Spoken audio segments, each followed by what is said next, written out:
Hello, everybody. It's Vicki Bayford here with the Independence Party.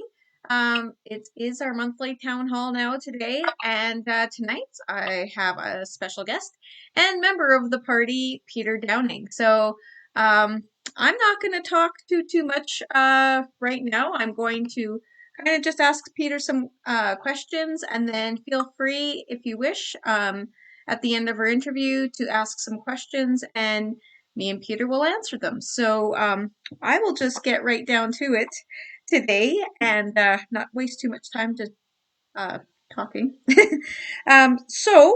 Peter, we do have actually, we released our party program here in January, and it's actually attracted quite a few members. I obviously believe it's a really solid plan.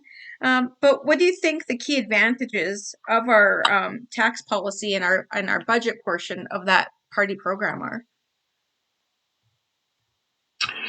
It, I think the biggest thing, whether it be tax policy, whether it be healthcare, education, immigration, governance, I think the biggest thing is going to be the people who number one, who are putting it forward, and the way that we govern ourselves in politics way too much, whether it be the Supreme Court of Canada saying that politicians have no obligation to elected representatives have no obligation to uphold their to abide by any of their promises, that principle of parliamentary supremacy, or whether it be political infighting. I think the biggest thing is going to be the value added budget and the appropriate costing of the public services, and recognizing that what we're here to provide are cost effective, value added public services, and that it be within the realm of, again, affordability for one, necessity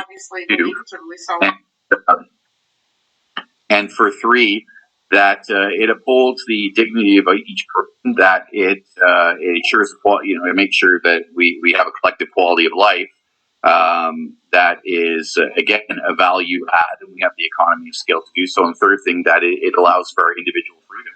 And the flat tax policy, I think people by the NDP coming in and unilaterally increasing 20% of personal income tax for the top tier.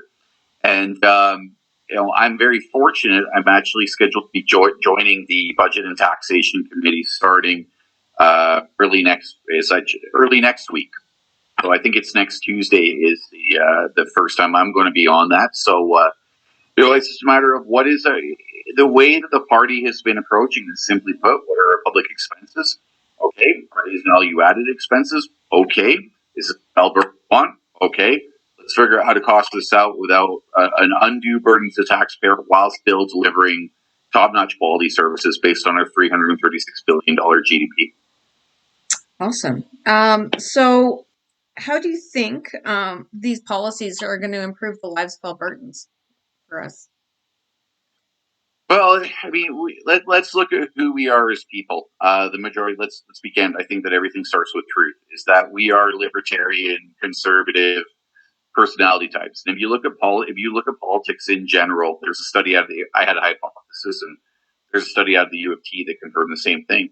Is that our politics is typically, we identify with political parties based on our own personalities, and this is why, whether it's a governing party in power and they're accused of having their own echo chamber, or it's our Facebook pages or group chats and accused of being an echo chamber. If we look at the current breakdown of Alberta today, I think it's 30. I think it's something like 38% or a little bit higher is supposedly going to vote for the NDP, and a little bit less than that, 36 or something like that, UCP. And Wild Rose, you can look at that poll kind of like it's a personality profile of Albertans.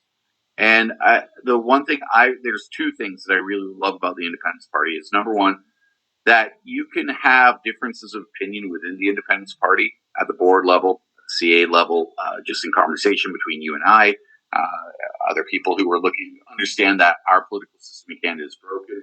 We never voted for it. We never voted to be a part of Canada in Alberta. We were simply annexed. And it's not just that there's something for everybody, it's that our platforms and our policies They ensure those three things: dignity of the individual, quality of life, and personal freedom. So I think that we have everything in place. Our policy is really, really good. And a lot of times grassroots people like us, because we're normal people, your background's oil and gas, mine's law enforcement and military, we're regular people, is that we tend to look at the solution and we don't necessarily recognize how we either connect or how we clash with the broader whether it be the broader partisan spectrum, those who identify with a political party or a political ideology or a political position or an economic position, and the non-political people. So I think our next step is we've got all the policy in place. You look at the party program; it's great stuff. We have all of that in place. Now it's about how to explain it to the rest of Alberta and the different people of Alberta. Not like the Conservative Party of Canada or the UCP who has this regression to the mushy middle. They don't know what they stand for, and they end up trying to please everybody, but except upsetting everybody. We just have to. What we have to do is we got to explain to people and show them and interact with them and be and get to know them and them to know us about that we're not a threat to people who have a different personality. And number two is that the policies work for everybody. All of us are I mean, for me the things that get me fired up are assaults on my freedom. Mm-hmm. But at the same time too, I want to have a quality of life, and I also care about workers, I care about the dignity of individuals. It just might not be my top personality piece. So we've got to do that work because the reality is we want to separate from Canada. We want to be an individual sovereign republic. So how do we do? We can't leave 35% of the voting population behind. We have to be able to show them, and within a constitutional format.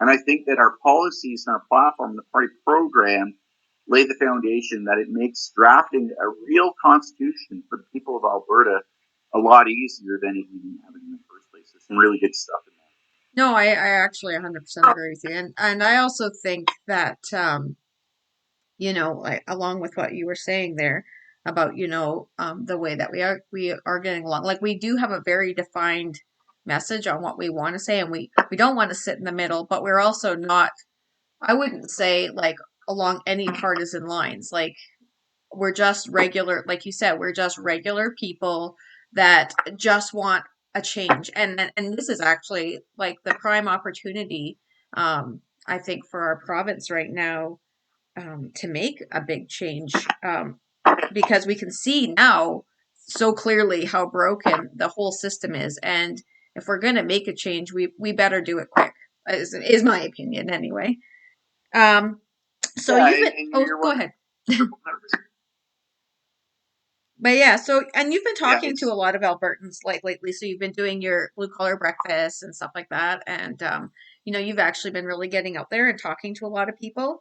Um, what are you hearing out there? Like, what are the main concerns of the Albertans that you've been just chatting with and talking to? the biggest concern, the biggest comment, the resounding comment that I get, and it's a symptom of a broken political system, is that we don't want any more politicians. And I know that can kind of become a cliche thing that we say, oh, we're not politicians, we're just regular people. I mean, the reality is regular people become politicians, Hmm. whatever walk of life you come from, not super duper person.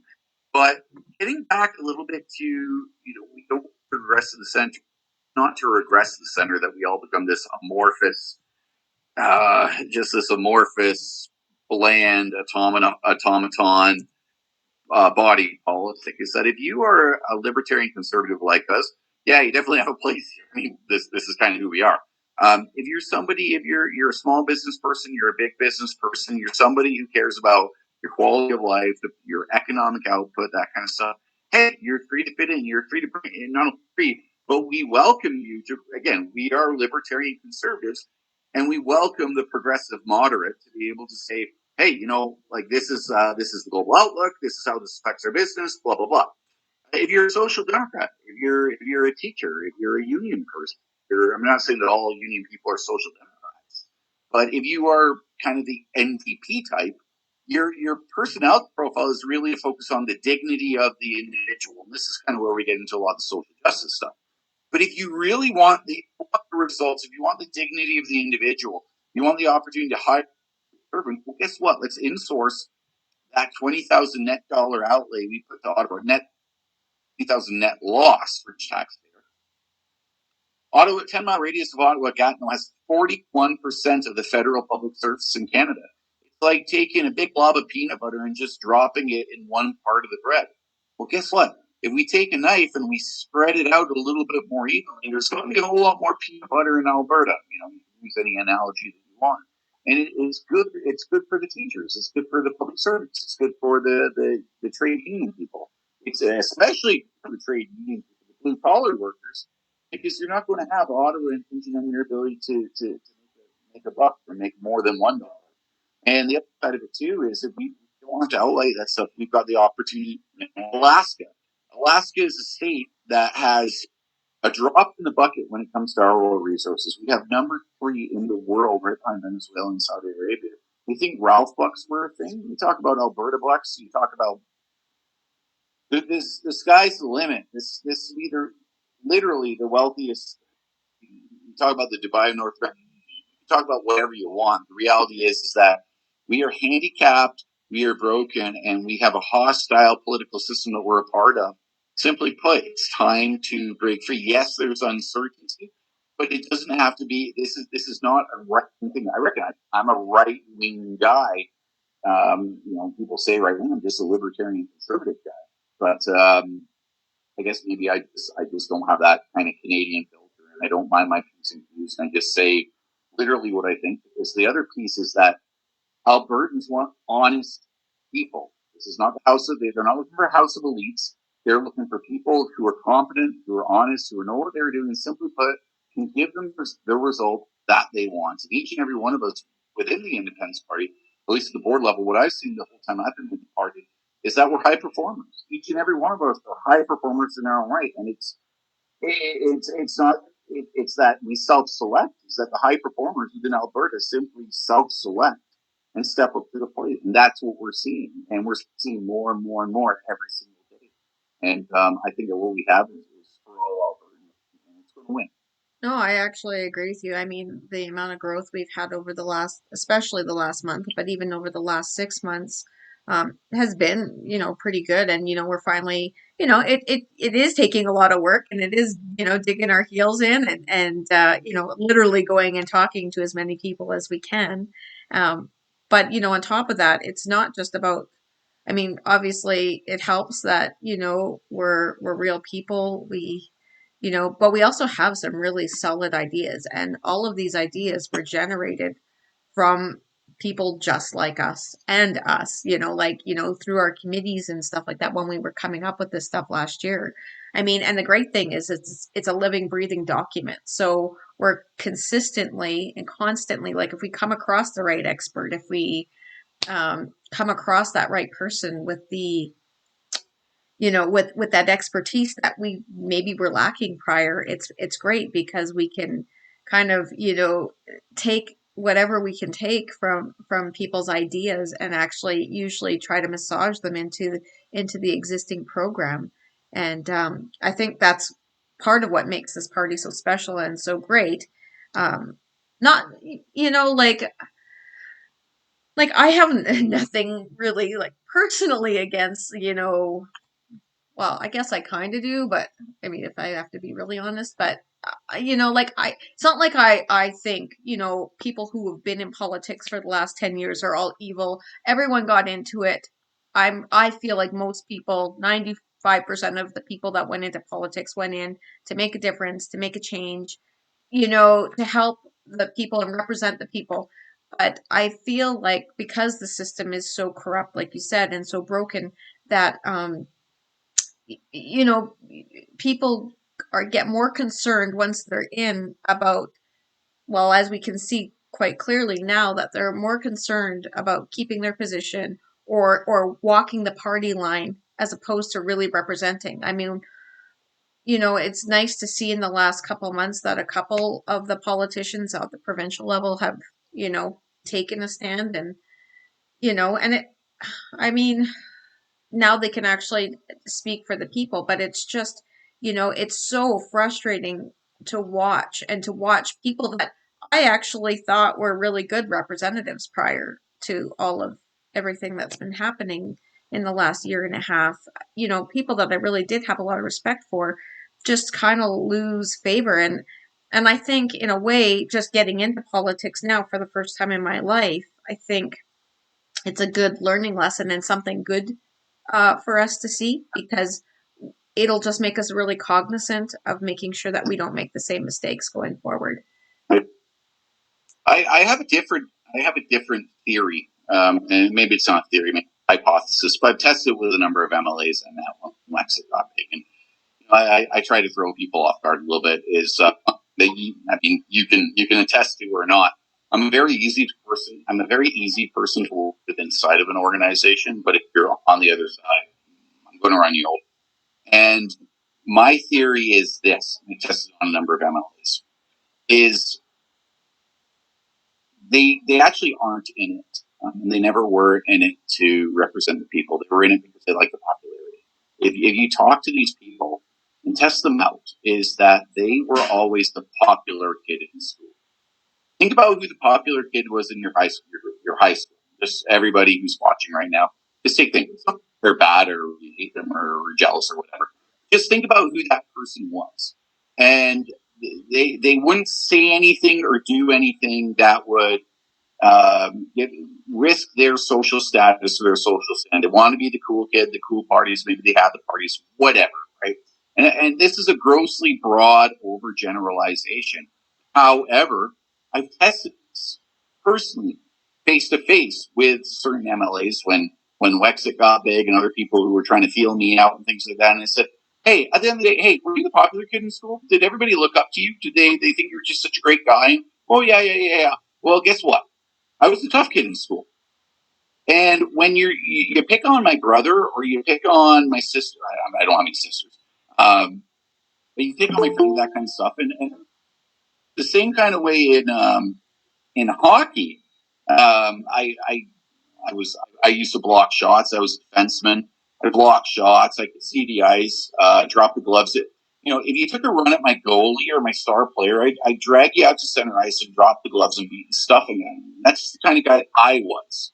And that translated into being a cop and then being a soldier, and it translates into my politics.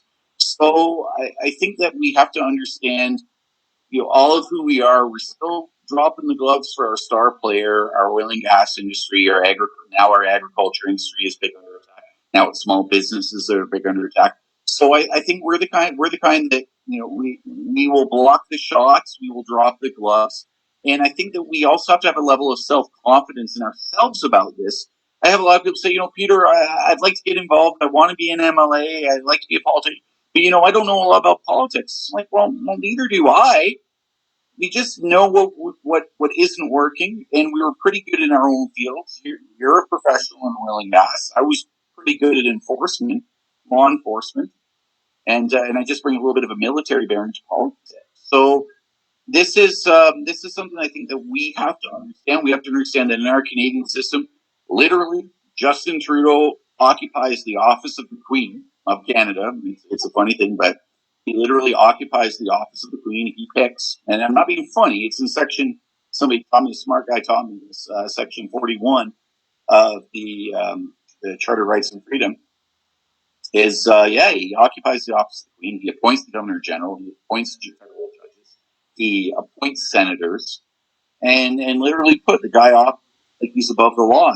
We have this ethic in Alberta of we the people, but nobody ever takes an oath to a constitution. Nobody ever takes an oath to people.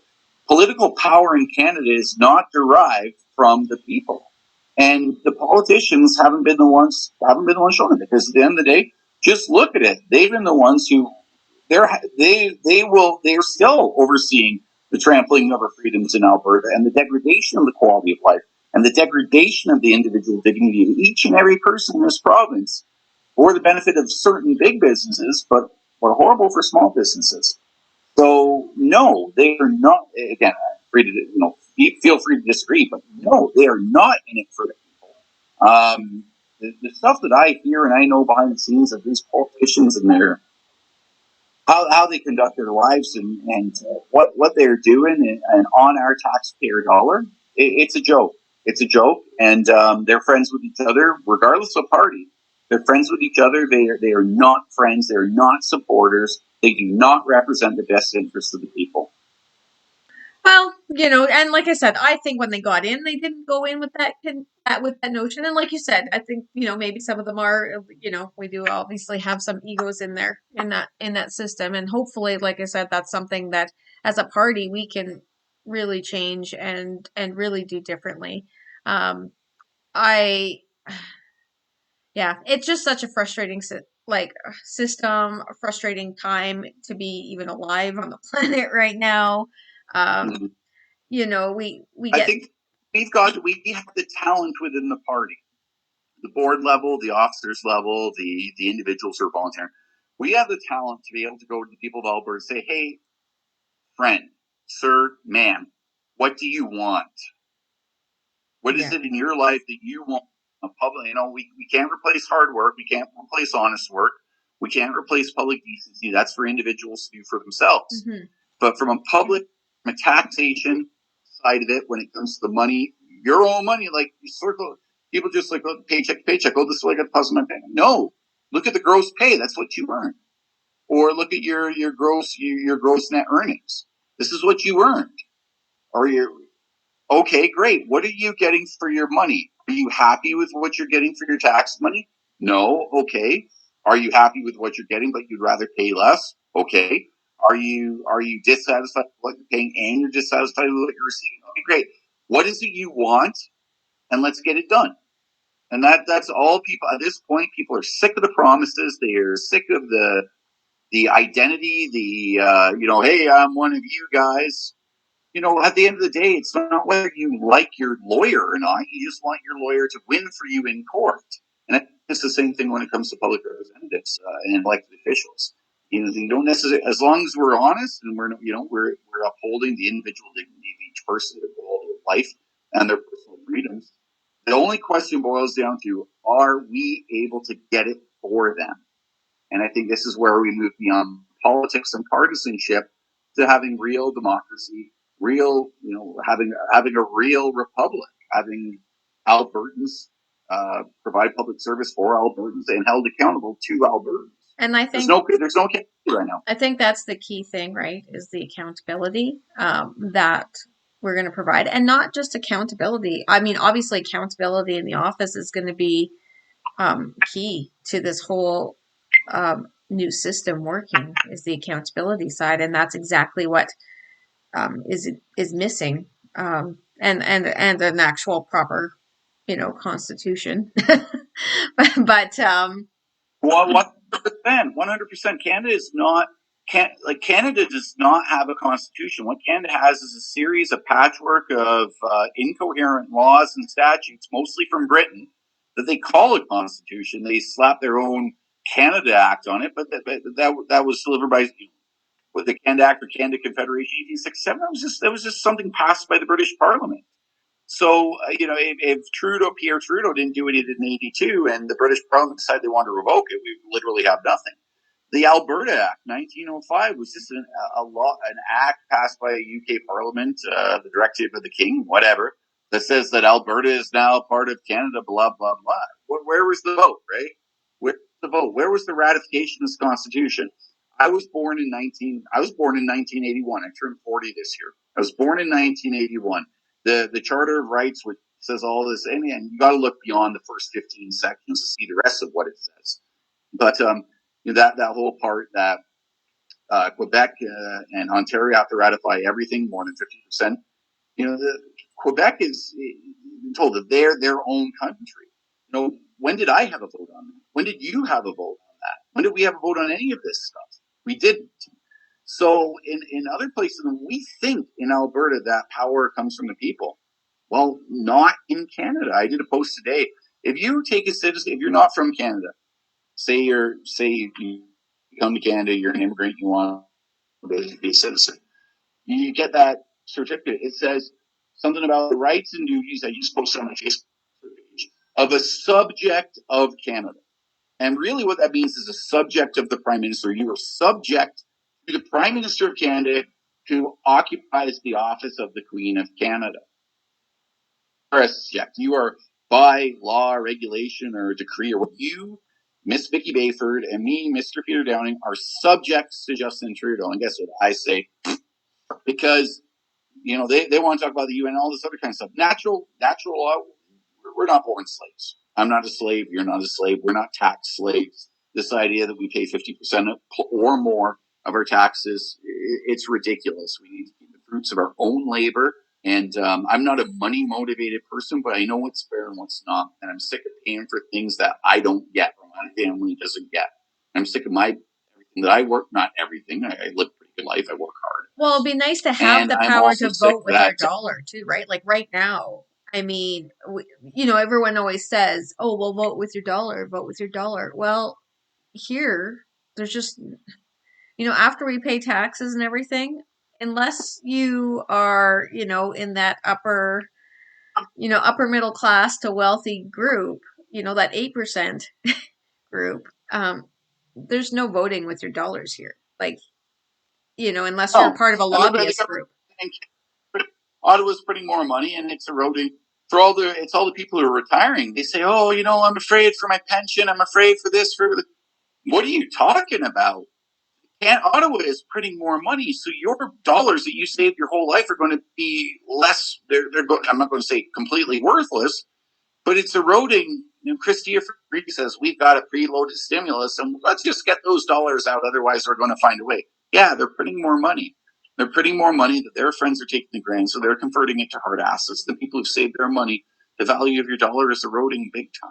So if you're a senior, if you're somebody who's on a pension, you better get on the independence bandwagon. Yeah, absolutely. So what is I guess for you, what do you feel is, if you could give one message to somebody in regards to separation and becoming an independent nation, what would be, I guess, your top three takeaways and reasons that it's a necessity and not something that we should just consider. It's something that we have to do. Right. So number one is we're going through a major decoupling of global supply chains. So this idea that we all got along, we're United Nations, this and that. It's the United States of America is basically energy independent. They don't need to fight wars in the Middle East. They are Russia's not a thing. Uh, they are decoupling, and funny, if you read the Great Reset by Klaus Schwab, which Jason Kenney said he got a copy, and funny enough, Jason Kenney quoted from it when referring to policy, and we need to be on a war footing as far as, yeah, Klaus Schwab talked about that too. That's the only way to convince people to actually go with the blocking. Is Canada has an aging population. Canada, the baby boomers do not have enough kids, and the only place where Mexico has more younger people than older people, America has more younger people than older people. The only place in Canada that has more younger people than older people is Alberta. So, for Canada is becoming a competitor to the USA, and that's why the Trump administration gripped some hard tariffs. So we want to be to the place where we send 87% of our exports, or do we want to be free from a socialist system? That, and here's the other thing: with all the baby boomers retiring, the majority are set to retire this year. They are no longer paying into the public service. They are now taking from they're not paying taxes anymore. They are taking out from their retirement funds, and they're drawing down from basically the public purse, especially in healthcare. Who do you think is going to get taxed more? The rest of Canada, that's got all the people and all the votes, Ontario, Quebec, and British Columbia, Lower Mainland, or Alberta? So if you think it was bad now, with net $8,000 outlay, we're going to do net $20,000 outlay per person. Everybody's been born into perpetual tax and debt slavery. So that's one. Number two is that with the way the world's going right now, it's like a business. You're doing a business. You either position your products or services with respect to quality, with respect to cost, or with respect to speed. You can pick any two, but you can't pick any three. Well, same way when it comes to globalism, nationalism, and democracy. Pick and two, but you can't have three. Canada's gone globalist. USA, France becoming more nationalist. Argentina. I think there's other countries. This system that we're in right now, if you think it's bad with masks, with the coercion for vaccines, and again, it's experimental. I'm not saying that the technology is bad, but what I am saying is it's experimental and it's illegal for this to be coerced on people. And there's some very, very serious side effects that we're seeing, very serious adverse reactions. If you want to take the vaccine, go ahead. God bless you. I'll take it after it becomes standardized and approved by FDA. So our quality of life, by definition, is going to degenerate. It is. And are we going to be in it for the greater good, or do we want to go our own way? And I think we want to go our own way. I don't hate the rest of Canada. I don't hate Quebec. I don't hate Ontario. I'm from Ontario. Everybody knows that. I escaped 15 years ago, and I don't want to go back. Is our quality of life is going to erode. Third thing, look at what's been going on. We've been getting international attention for all the wrong reasons in Alberta. Pastors getting arrested, churches getting shut down, business owners getting arrested. And this is like the Americans are looking at this and saying, like this is what we see from 240 plus years ago with Britain. And I think it's now our turn when it comes to Alberta. Is do when I kicked off the Wexit movement, and it took work to get there and kick off. This was we're talking about. Remember Bill C-69 and Bill C, the tanker C-42. We're like so outraged, and when we were younger, like I thought that I hated hockey teams, and I hated the Montreal Canadiens and the Ottawa Senators. I thought those were the things that I hated. Look at it now. Look at the polarization now. Look at the I mean, I was physically there tearing down railway blockades in Edmonton last year. I tore down that blockade when the and all those guys blocked up. And you know what? It was funny that day when it went up. I was like, that will be gone by the end of the day. There's no way that will hold up in Alberta. Maybe other provinces will put up with this. And I was right. People like you showed up. Yeah. They tore it down, watched it on the news, because, unfortunately, law enforcement at that point wouldn't step in. Oh, they'll just sat around. But if we think it's bad now, it's only going to get worse. So, like, I look at it's like the Titanic. Are you going to try and, those who are in, and God bless them. I've got sympathy for the PPC. I've got sympathy for those say, and they're the same kind of people as us. But they'll say, oh, we can fix Canada, or we'll do this. I'm like, do whatever you want. You want to patch up the Titanic? Go for it, buddy. I'm taking me, my family, and by the grace of God, 4.4 other million Albertans, and we're going to get in the lifeboat, and we're going to be okay. Yeah, absolutely. Absolutely. So I'm going to open this up for questions to anyone out there that wants to ask some questions, but there's a little bit of a delay, so we'll just keep chatting, and I'm just going to look for questions in the comments, and then I'll let you know if there is any. But yeah, I don't know. Is there anything else you want to talk about right now? I don't think so. I think this summer is going to start to kick off. It's going to kick off into overdrive a little bit more. I expect, Kenny, Jason Kenney. I'll be candid. I'm not in Parliament. I can say whatever I want. The guy's a pathological liar.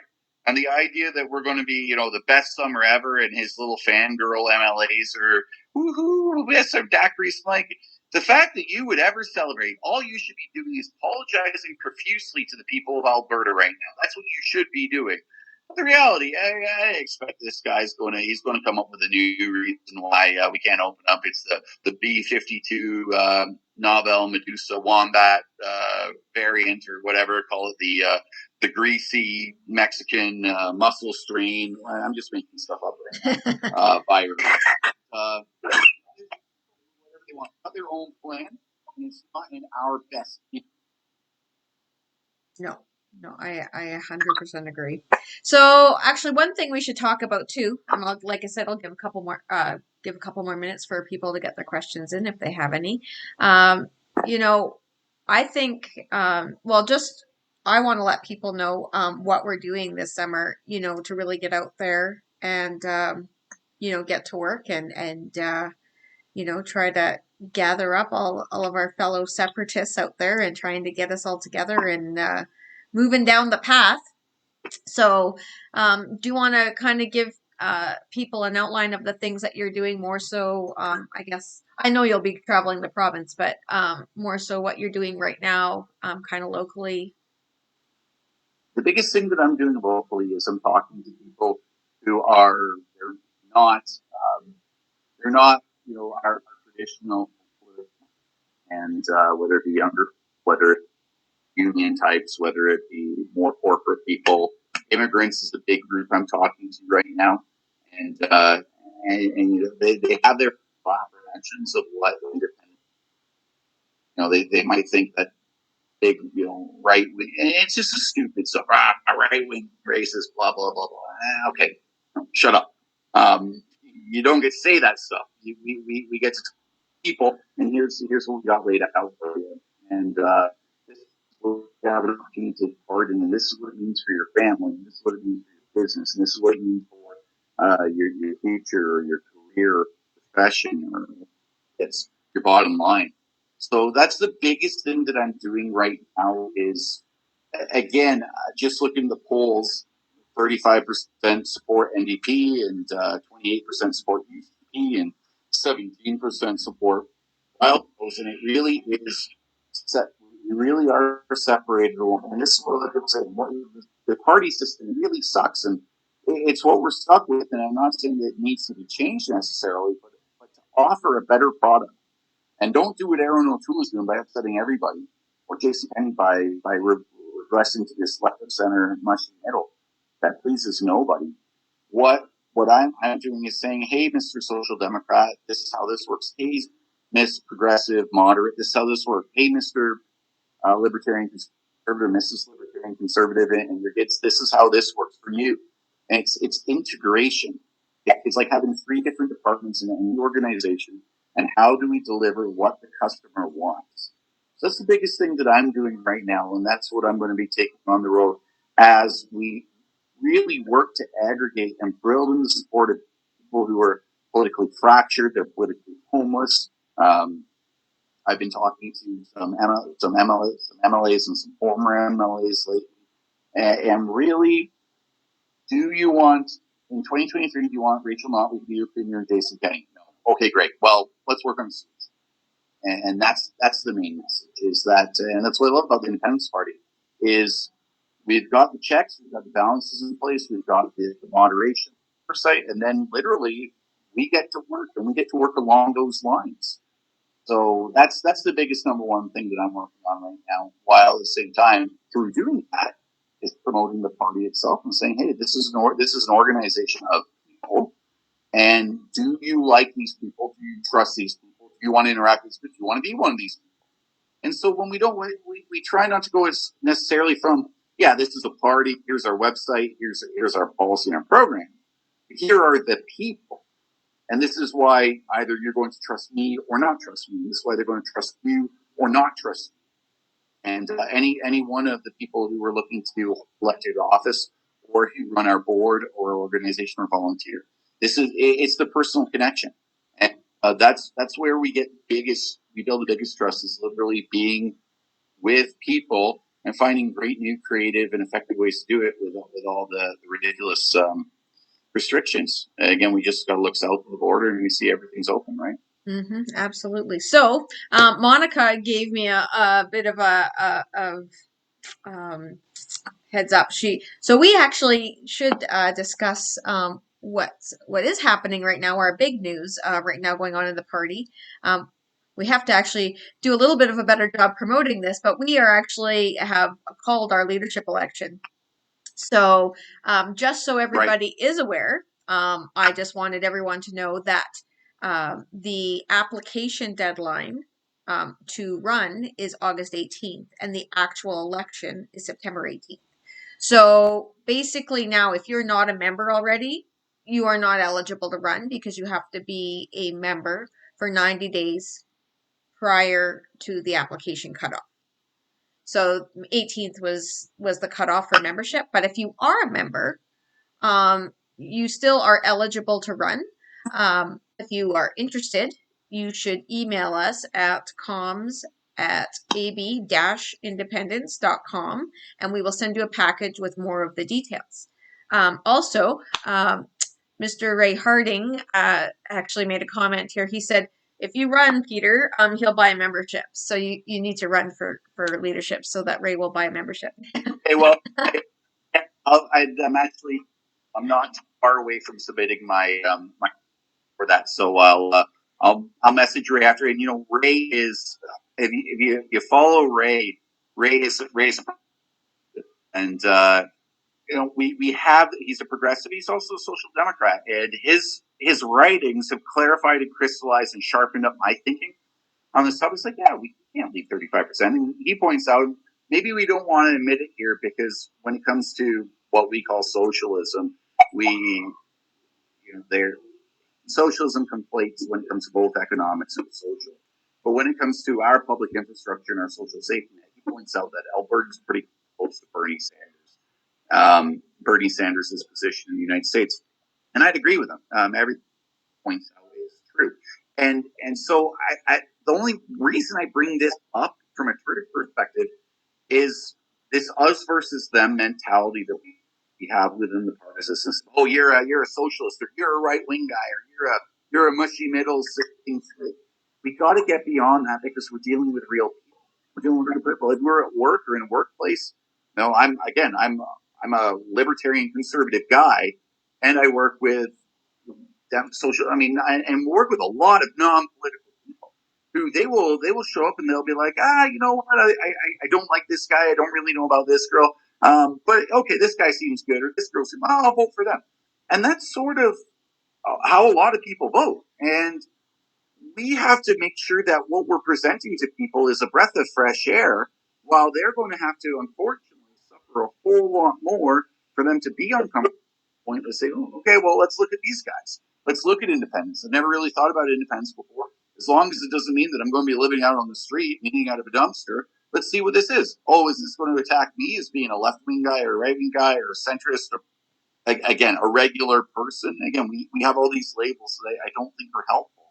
So listening to each other, and I don't mean this in an airy way. Understand what the other person is saying. You're freezing up a bit, Peter. When it comes to relationships, when it comes to business, when it comes to politics, we're all touching a different part of the elephant. And sometimes, if we're fighting over an orange, one person might just want it, and the other person wants the fruit. Yep. No. You there, Vicky? Yeah, you kind of froze up a little bit, but you're still there. I can hear you. Right on. Yeah, so that's good stuff. Tell Ray, say hi. I think he's down in the south. I'm looking forward to meeting him in person pretty soon. Oh, awesome. Yeah. And so everyone knows, I guess. Yeah, I'm also working on my application. I haven't gotten it in yet, but I'll be putting in an application as well. And I'm actually leaving in a week or two from home and hitting the road, and decided since I have to work from home anyway, I can work from anywhere for now. And so I got some I got portable internet now that I'm going to bring in my motorhome. And yeah, I'm going to start, hopefully getting out there and doing the same thing you're doing, Peter, and kind of educating people about the benefits of separation, and why it's so important, and why this isn't a left versus right, why this isn't a, just, we're not trying to destroy anything. We're just trying to build something that is amazing. And this is the time we have to do it. Like it's just time. The other thing I'd like to say, which you brought up the leadership thing, is that it's very important. As I think this is a morality thing. People don't like to have morality push, but we have to have a civic morality within our organization. Is that it's an open contest. We got to not be afraid of competition. And at the end of the day, there's no social tension between you or I or anybody else who decides to step up and step into that public sphere to say, hey, you know what? I think I've got the idea. Hey, Peter, you froze up again. Ideas that Albertans are going to follow. When here's my vision, it's great. The more people, literally, the better. That we don't fall into like the Conservative Party who, it turns into backstabbing for a whole bunch of time, or it turns into the UCP where you've got, one person feeling. You're You've got frozen. people who feel that they've been cheated. And at the end of the day, is that we're professionals, and we're just going to let the people decide. Okay. Yeah, so you're sorry. So you're kind of freezing and coming in and coming out. I think we got the gist of Any other what you questions you said. or anybody else has? Yeah, no, right now there are, I don't see any other questions right now. I'm just gonna double check. But it looks like right now no one has any questions for us. I don't know. But I mean, we could probably end this. But do you have a closing statement you want to go with, or? Yeah, I do. I think that when we take this approach, that this is recognize who you are. You bring the best of. We all bring the best of ourselves. Whether you're a libertarian conservative, don't try to be a mushy middle. I shouldn't say mushy middle. That's my bias. I apologize to all the central progressive people. Is don't try to be somebody you're not. If you're a progressive moderate, be a progressive. Be a progressive moderate. If you are a libertarian conservative, be a libertarian conservative. If you're a social democrat, be a social democrat, and let's run this party as a reflection, an appetizer of how we intend to run Alberta, and as a strong republic, and adhering to the principles of dignity of person, quality of life, and protecting personal freedom. Yeah. And especially right now, I think we can all appreciate the personal freedom right now. It's so funny, it is like it totally is the frog boiling analogy, unfortunately. And now there's so many more people going, oh my gosh, like what happened? Like, their heads twisting around and they're like, they don't even know how they got here. So, and now that they know, I think that's why like I said, more than ever, I think it's so important, what you said, and actually, because Alberta, probably out of anywhere in Canada, we have the people, we have the resources, we have everything we need to be completely successful. There is no reason, even now, that this province should be suffering the way that it is. And I know that our party can make that happen. Yeah.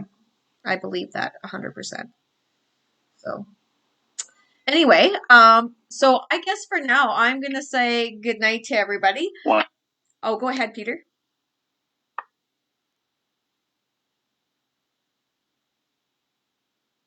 You're No, frozen. that's all. Thank you. Oh, okay. No, awesome. Okay, sorry, you kept freezing up, and then there's like a delay. I can watch your mouth move, and then the words come after. So anyway, it's been great chatting tonight. Thank you so much for spending your time, and we will definitely do this again. Hopefully through the summer. Maybe we can, have some nice, fun, juicy debate or something. I don't know. It'll be fun. It'll be a fun summer, and I'm really looking forward to everything coming up. So, and I'm pretty excited about the group that we have going. So, Wonderful. Well, thank you, Vicki. all right. Well, you have a wonderful night, and everybody else watching, thank you for joining us. And we will see you next month. So we do our town halls the last Thursday of every single month. If you want to get in touch with us, go to our website at www.abindependence.com. Or if you have questions, you can always reach out at comms@ab-independence.com. So with that, I will say good night, and we will talk to you all soon. Bye for now. Bye for now.